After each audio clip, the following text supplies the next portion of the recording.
Audio Jungle.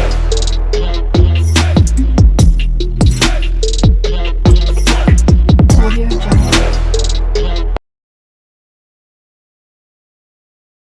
Hello everyone, welcome to our channel Sai Shruti makeup and vlogs.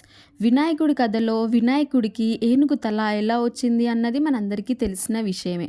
అసలు గణపతి పూజ ముందుగా ఎందుకు చేసుకోవాలి అంటే, పార్వతీదేవి తన కొడుకుని చూసి ఎగతాళి చేస్తారు అని బాధపడుతుంటే, ఆ టైంలో ఎగతాళి కాదు, అందరూ ముందుగా పూజించేలాగా వరమిస్తారు.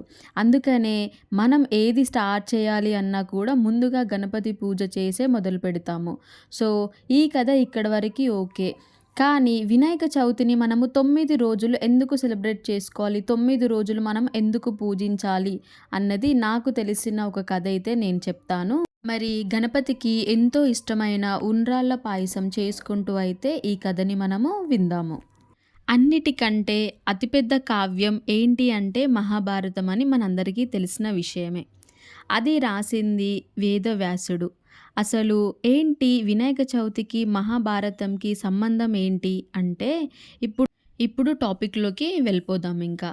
అసలు ఈ మహాభారతం రాసిందే వినాయకుడు. వ్యాస మహర్షి మహాభారతం రచించాలని అనుకోని దానికి ఒక లేఖకుని వెతుకుతాడు. ఈ టైంలోనే నాకు కూడా ఒక డౌట్ వచ్చింది. లేఖకుడు ఎందుకు, వ్యాసుడే రాయొచ్చు కదా. అప్పుడు ఆలోచిస్తే నాకు ఒకటి అర్థమయ్యింది. అది నేను మీకు అర్థమయ్యేలాగా చెప్తాను. అక్కడ వ్యాస మహర్షి టైం ట్రావెల్ చేసి ఫ్యూచర్లోకి వెళ్ళి అతను మళ్ళా ఫ్యూచర్లో స్టోరీ చెప్తే ఇక్కడ ప్రజెంట్లో ఉండి ఒకరు రాయాలి.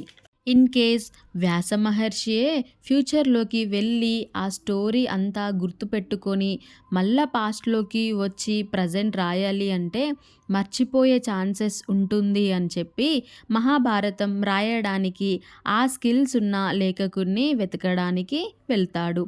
అప్పుడు బ్రహ్మదేవుడు వ్యాసుడికి గణపతిని ఆశ్రమించమని చెప్తాడు.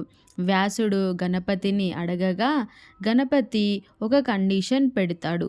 అది ఏంటి అంటే, నేను రాయడం స్టార్ట్ చేస్తే ఆగను, మీరు ఆగకుండా చెప్పాలి. దానికి మీరు ఓకే అంటే నేను రాయడం మొదలు పెడతాను అని గణపతి కండిషన్ పెడతాడు. అప్పుడు వ్యాసదేవుడు దాన్ని అంగీకరిస్తూ, నేను కూడా ఇంకో షరతు పెడుతున్నాను. అది ఏంటి అంటే, నేను చెప్పే ప్రతి మాటకి అర్థం పూర్తిగా తెలిసిన తర్వాతే మీరు రాయడం మొదలు పెట్టాలి అని చెప్తాడు. అప్పుడు వ్యాసుడు మహాభారతుని చెప్తూ ఉంటాడు. గణపతి దాన్ని నిరంతరంగా రాస్తూ ఉంటాడు. ఈ విధంగా వ్యాసుడు కథను చెప్తుంటే గణపతి లేఖకుడిగా వ్యవహరించి మహాభారతాన్ని పూర్తి చేస్తారు. ఇలా ఇద్దరి సహకారంతో మహాభారతం రాయబడినది.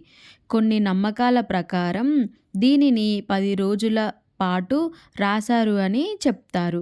అందుకే 10 రోజుల పాటు మనము వినాయక చవితిని జరుపుకుంటామని అంటారు. దీనినే మరికొందరు గణేశుని బర్త్డే అని కానీ, లేదా బాలగంగాధర్ తిలక్, ఇంకా ఛత్రపతి శివాజీ కూడా స్టార్ట్ చేశారు అని అంటారు.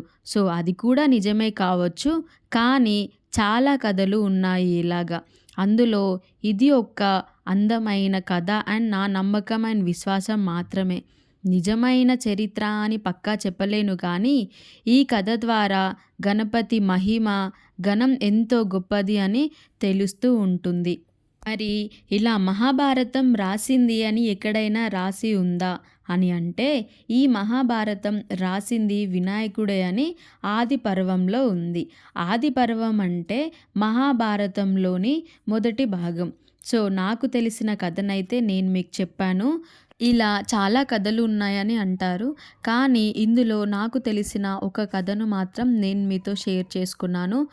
అండ్ ఈ స్టోరీలో కానీ ఇంకా నేను చెప్పే విధానంలో ఏమైనా మిస్టేక్స్ ఉంటే మాత్రం నన్ను క్షమించండి. నాకు తెలిసింది మాత్రమే చెప్పాను.